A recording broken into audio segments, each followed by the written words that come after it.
Federal and provincial politics in Canada operate along clear-cut party lines from the campaign trail to the committee room. It's been that way since Confederation, but does that mean it's good for Canadian democracy? Or could it today be acting as more of a liability that amps up feigned outrage, partisanship and division? With us to consider that, in Denholm, Quebec, David Herle, principal partner at the Gandalf Group and the host of the Hurly Burly podcast. In L'Orignal, Ontario, in Eastern Ontario, Sean Speer, fellow in residence at the Public Policy Forum. And in the nation's capital, David Moscrop, contributing columnist to the Washington Post and author of Too Dumb for Democracy, and Susan Delacourt, national affairs columnist for the Toronto Star, whom we want to thank for going in on this democracy agenda thing. Susan, I think this is our 7th time out the gate with it, and we're really enjoying it very much. And as I welcome everybody to the program tonight, let me just start by saying people often ask me, where do you get your show ideas from? And we, of course, get them from all sorts of places, but sometimes we get them from other shows. What do I mean? Sheldon, if you would. I distinguish between politics and democracy. I think people don't like politics and don't necessarily believe that democracy is accomplished through politics. But I think they fundamentally believe that their vote counts and that the system should work. I just don't think they think that politics works. And on that, they're correct. Politics is not a great system for delivering democracy. Politics is not a great system for delivering democracy. Really? No. I do away with political parties. Myself? That's a whole other story. That is a different show, but maybe we got to come back to that in a future show. Get rid of all political parties in the country. Yeah, I like the way municipal governments function. I think the reason that people like municipal governments better is because there's no nonsense. A lot of the political polarization is fake political polarization. It is people deliberately taking extreme views to fit into a political system that doesn't actually. We all don't think the way political parties do. Okay, Susan, here we are. Another day, another topic. Let's put some meat on this bone. How can you imagine this country or this province operating without political parties? We've been doing it this way since 1867 and before.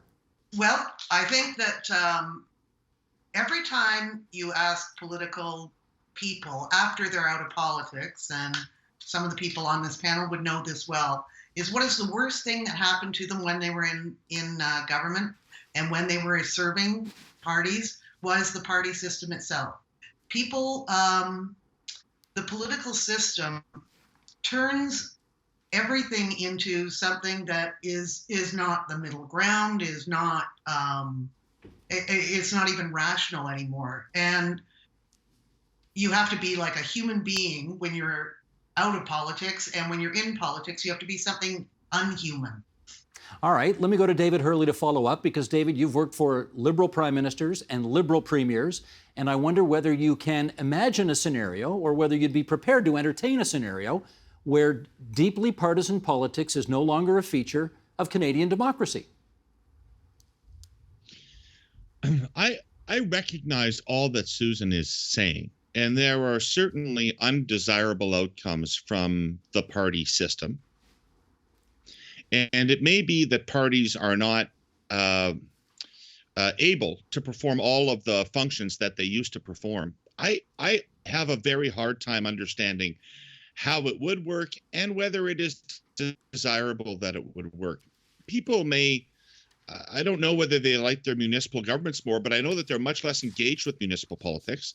And I know that the voting turnout rate is much lower in municipal politics. And I think that part of that is that without a party system, people don't, know who they should vote for, and they don't know who's accountable for what. And so let's take the first piece of it. All of the data I've ever seen indicates that about 5% of Canadians really vote on the basis of their local candidate. And that tends to be in rural areas where people know their local candidate. In most parts of the country, people don't even know who the candidates for the parties are. They vote either for the leader or for the policy program of the party.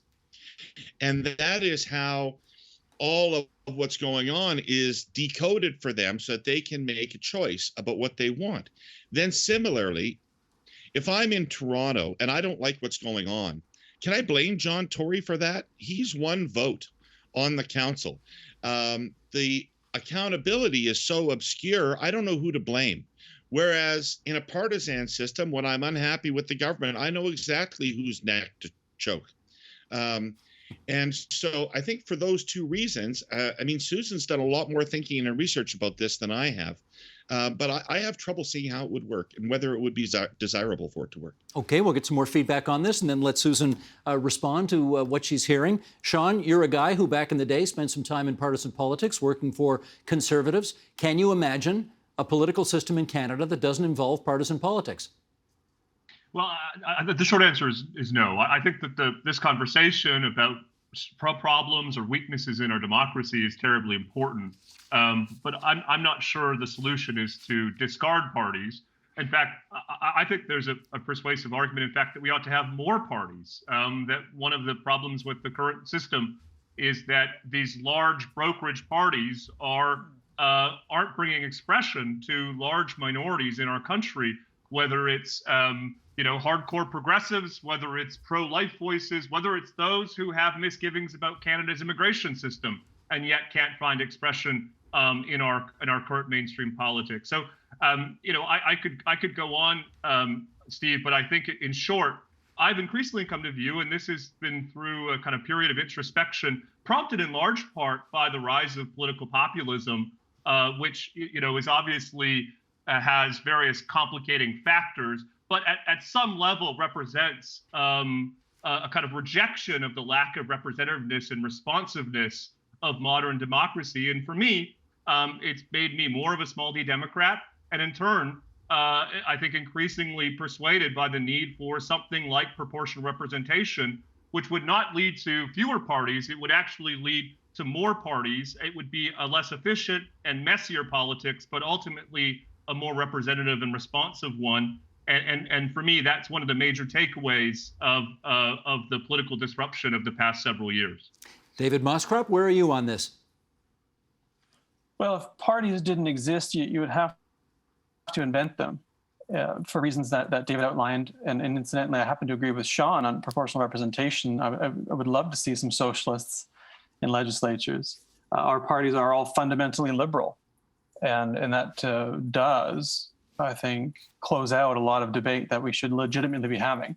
But if you look at the history of jurisdictions who have tried to do away with parties or to sort of mitigate their force, parties creep back up anyway. The United States is a good example of this. The framers of the Constitution in the United States were weary of what they called factions. They didn't love the idea of parties, but parties crept in anyway because they perform the functions that David talked about, which is they sort of consolidate voices and they allow for accountability. And so the parties form a necessary part of our system. I don't think parties are the fundamental problem. I think parties done poorly is the problem. I think parties that are too leader-centric, parties that are fundamentally identitarian and toxic because of it, they perform a sort of toxic identitarian partisan role rather than a sort of partisan sorting role. And they end up being anti-democratic in that way, are part of the problem. We could do parties better. It doesn't have to be either or. It can be, can we imagine a different sort of party system that works and includes people and is more functional? And I think we can. So I do think we need party reform, but I don't think we should do away with them, nor do I think we could, because they would just sort of reform anyway. Susan, sounds like you've got, like Terminator, good. So it sounds to me, Susan, like you've got your work cut out for you if you're going to convince these three gentlemen to come your way. So you've heard their complaints. Begin where you like in response. Okay, well, let me take them on little bit by bit. David Herle, my good friend, said people aren't engaged with their municipal governments. I would argue that people know what's going on with their municipal governments more than they do their federal political parties, and people are engaged with what people give them. I think that, and to Sean's point about brokerage, I think it's a shame that political parties have stopped being brokerage parties. I too would like a proportional representation system. That's not, and I would like the brokerage to be done, I think, in Parliament as a whole. But the idea now, and we've seen this at several political conventions, that there is any idea of compromise now in political parties. The whole idea of them is to sharpen differences among people rather than to smooth them out and to come to some middle ground. I think normally, as I was saying earlier, normally sane people stand up and say the most outrageous things about what they believe, that they're always right and that everybody else is always wrong. And I just think that's a style of debate that people don't have in their normal lives, that people recognize as fake. It's sort of this, everything is hyperbole for political parties. You know, that you talk to them behind the scenes and they say, well, we don't really believe what, you know, all of that stuff we're saying. We're doing it for the sake of the party and keeping the team together. And I just think there's got to be a better system than the one that people are seeing with their political parties. It does not resemble the kind of political debate that people have in their own lives and in their own in the bars or around their own dinner tables. What passes for political debate in this country is all about trying to keep a party team together. David Herle, would you grant that on the face of it, that is an empirically provable fact? And we have seen tons upon tons of evidence that what Susan just said is absolutely true. Now, you may not like her solution for that problem, but would you grant that the problem she's identified is spot on? I think, yes, I would, 100%. Do people say things they don't mean in politics? Absolutely. Do parties accentuate some differences that aren't as wide as they might want them to appear to be? They do. And I'm not pretending that our politics is perfect. And I'm not even sure we are pretending to have brokerage parties anymore. The Conservative Party, the modern Conservative Party, the CPC, does not look like a brokerage party to me. It looks like an ideological party. In fact, it looks like a reaction against a brokerage party, which was the PC party, and a desire to have a more ideologically pure instrument on their behalf. Certainly the Liberal Party is not the big tent party it used to be, drawing in people from all walks of life and income streams, etc. It has become a more ideological party. I personally think this is dangerous because I know we don't want to talk about proportional representation, but I'm in the opinion research business.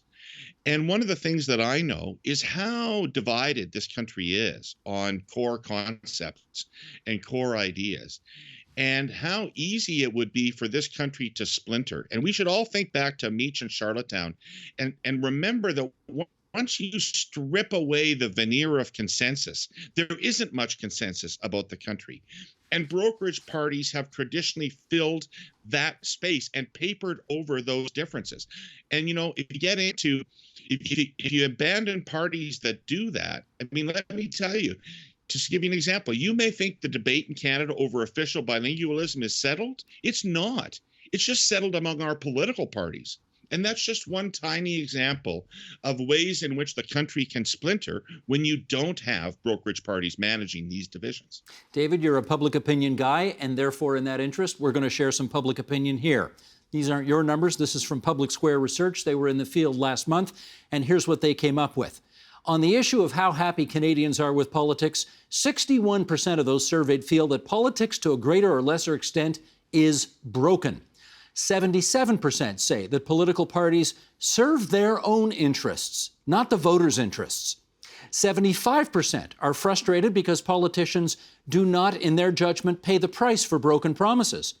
And 59% want there to be a way to charge politicians for corruption or gross negligence. Sean, I'll get you to follow up on this. You, as we suggested earlier, have been affiliated with conservative parties going back many decades. Now, admittedly, they're in opposition right now, so perhaps not wholly responsible, or even most significantly responsible for the fact that 6 in 10 Canadians feel to a greater or lesser extent that Canadian politics is broken.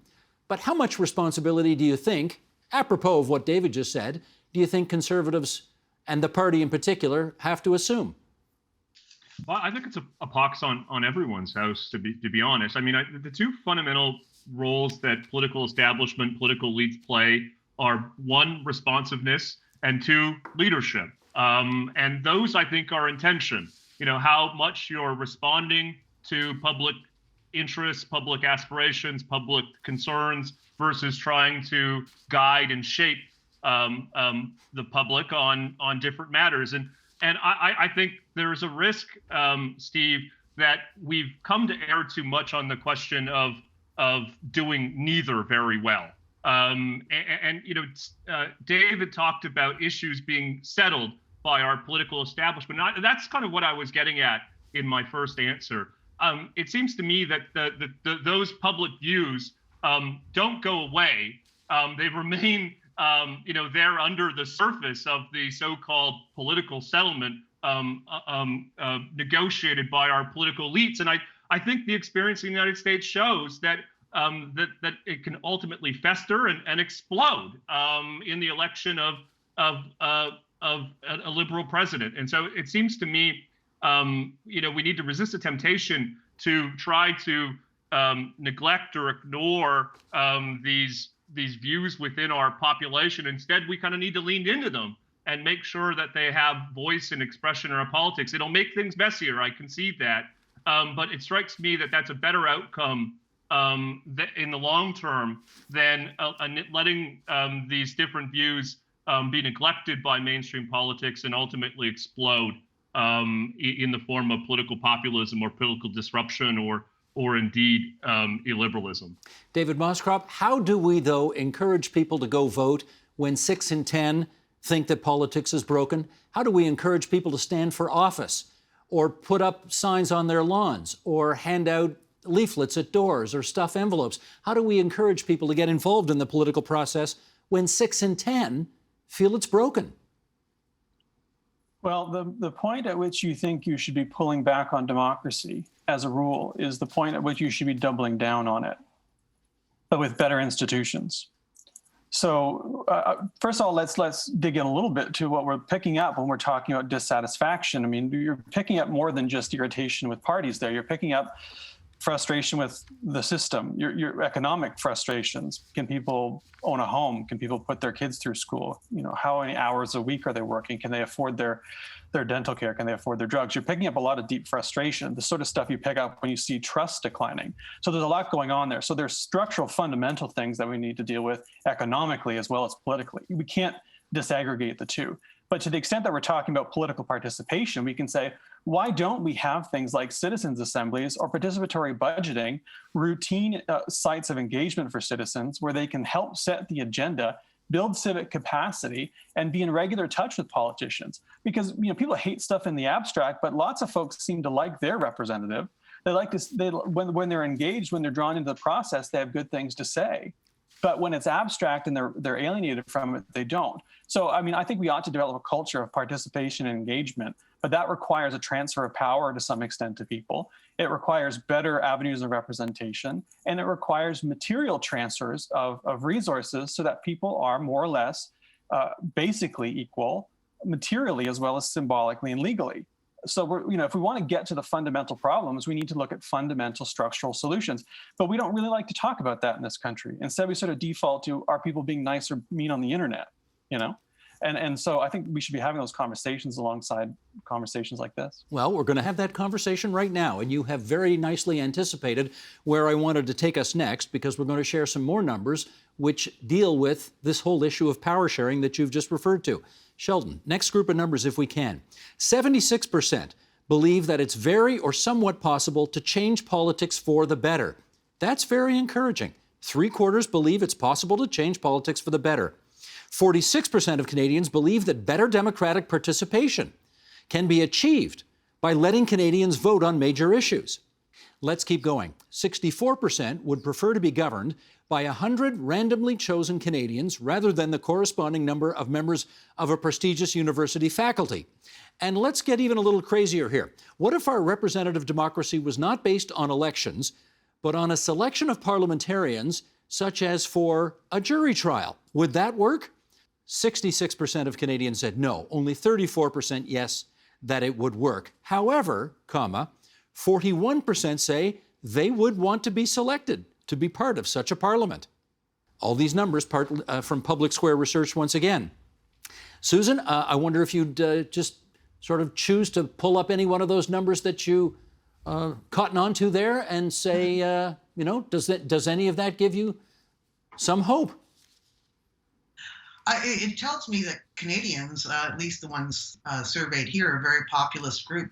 That the populism has arrived here. That I think there's a thread through those results that says that Canadians don't much trust people, elites who are in power, except the courts, which is a whole other conversation, I guess. But I think those results kind of validate what my colleagues on the panel are saying here in various ways. Is there's the deep distrust of politics is I think tied up with a deep distrust of elites right now in the country, and politicians are deemed to be elites who are out of touch, and to just loop right back. That takes me back to, I think political parties have some blame to take for that. How is it that, I mean, if you look at the House of Commons, there are a lot of very normal people in the House of Commons. How is it that a pig farmer from Saskatchewan, David Herle, suddenly becomes an elite when she's elected to Parliament? Well, she starts to make more money than most people in the country do. She starts to fly business class regularly, and she starts to have power and authority, and that immediately makes her different than she was before, and different than her neighbors back home. But really, I don't think people think of members of Parliament as elites. I don't. I think they think of cabinet and the prime minister as elites and some other significant positions. But somebody mentioned earlier, it might have been Sean, most people actually like their member of Parliament, and think that their member of Parliament's a good person, while still having a belief that the system is widely corrupt. It is amazing. You haven't even scratched the surface in this poll of what people think about politics. Most people think most people in politics are on the take, getting money, enriching themselves some way or another, or advantaging their friends and family. It's terrible if you get beneath it, what people think. But, people have a limited appetite for politics and a limited appetite to fix anything about it. And, citizens' assemblies are going to be attended by hundreds of people. And the millions of people who don't attend them are not going to feel more consulted because hundreds of people went to a citizens' assembly. The truth of the matter is, you only feel properly consulted if the decision mirrors your own point of view. Absent that, there were not proper consultations involved. So the notion of having a whole bunch of referendums and people getting to vote on issues more frequently, that's not going to help in terms of feeling consulted? Well, referendi are a different matter. But, I think if you go back to Susan's point about what happens to politics, I think referendums take that to the extreme on every issue. I don't think we've had a positive referendum experience in this country, and I don't know that the referendum over the Charlottetown Accord was a more edifying spectacle than any of our elections are. Well, Sean, what do you make of the fact that 3/4 of the people surveyed believe that it's possible to change politics for the better? Are you encouraged by that? Yeah, it's an interesting outcome given some of the other findings in the poll. I would say a couple of things, Steve. First of all, the public's aversion to elites is not just empty populism. I mean, there is something here, right? Business, political, cultural, academic elites who ultimately shape our kind of public discourse and the kind of ideational framework in which we talk about policy and politics and so on, have made some big mistakes in this century. The way we have engaged China in hindsight was a big mistake that we're now trying to correct for. The global financial crisis was a big mistake in which elites were primarily responsible. Frankly, the war in Iraq, David worked in the Paikin government. It's one of the few governments around the world that was right on that issue. And of course, the pandemic fiasco that we're seeing in the past several months is another example of elite failure. So I guess my first point is the public has some basis for those findings. The second point I would make, if I can just try to clarify some of the things I said before on this question of political responsiveness and representativeness. My primary concern, having spent time thinking about the political experience across the West in recent years, is how do we ensure that our political system is more representative and responsive of minority views? And I think one of the mistakes that we've made is we've sought out an efficient political system at the expense of representativeness and responsiveness, and I worry that creates the conditions for real political disruption down the road. There something like 40% of Canadians who have misgivings of Canadian immigration policy, and yet they can't find a voice in our mainstream politics. There's something like 25% of the population, perhaps higher, depending on the question you ask, who have misgivings about the Canadian legal system with respect to abortion. Similarly, that share of the population can't find expression or voice in our political system. And I could go down any other number of issues.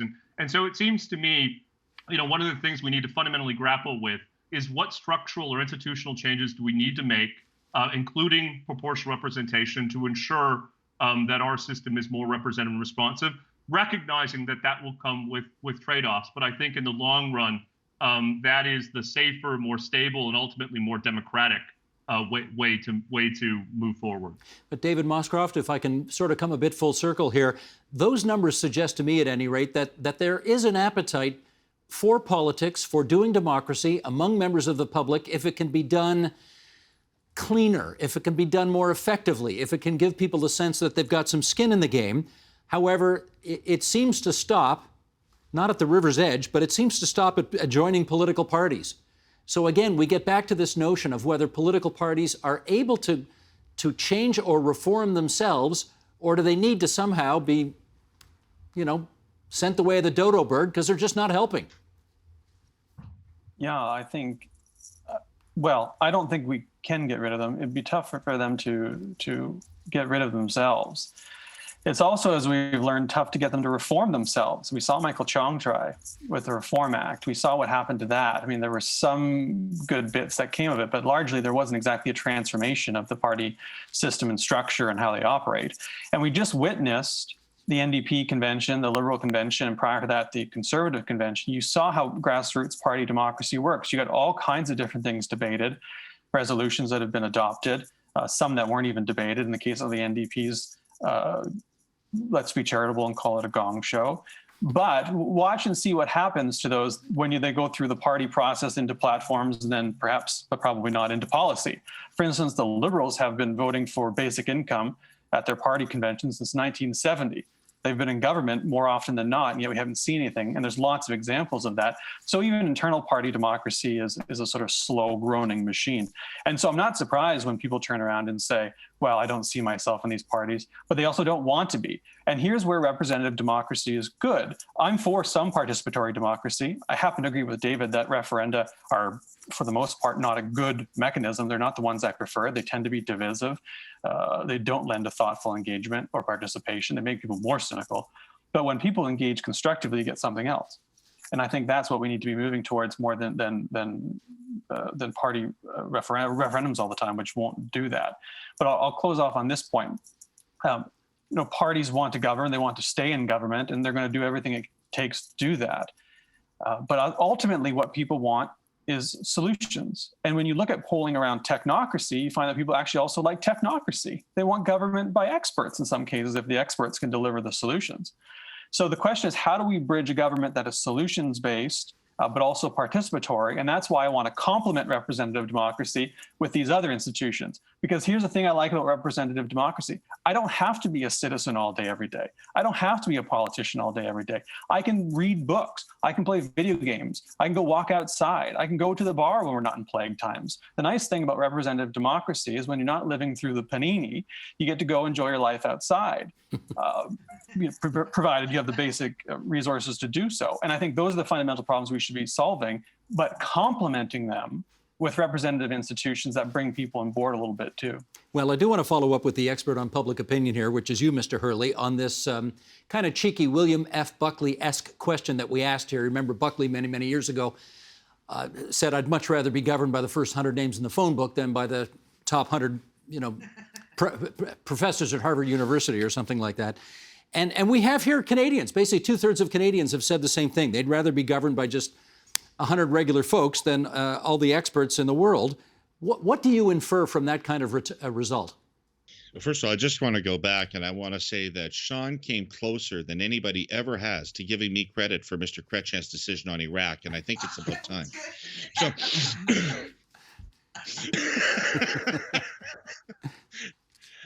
I think those 34% of the people are 100% wrong, and I'm going to get myself in trouble here, but I might as well say something.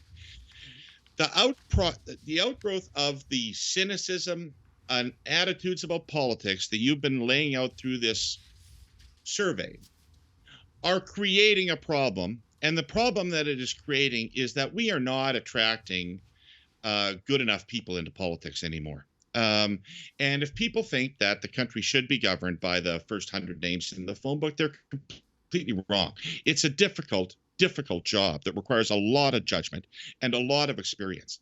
And I don't think we're getting the same caliber of people we used to be. I would argue that in the middle of this Canadian pandemic, that we have had the weakest group of first ministers in my lifetime around the table to deal with it. And it's not an isolated occasion.